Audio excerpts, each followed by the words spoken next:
மாண்புமிகு முதலமைச்சர் அவர்கள் அனுமதி கோரியுள்ளார்கள். மாண்புமிகு முதலமைச்சர் அவர்கள் அறிக்கை அளித்த பின்னர் மானிய கோரிக்கைகள் மீதான விவாதம் தொடரும்.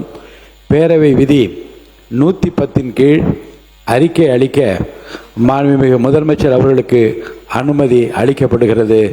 மாண்புமிகு முதலமைச்சர் அவர்கள்.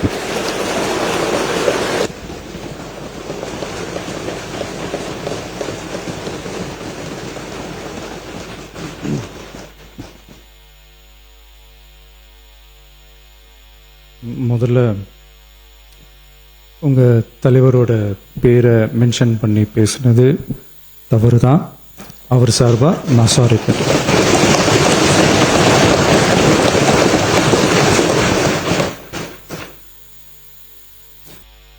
முதல்ல உங்கள் தலைவரோட பேரை மென்ஷன் பண்ணி பேசுனது தவறு தான். அவர் சார்பாக நான் சாரி கேட்குறேன்.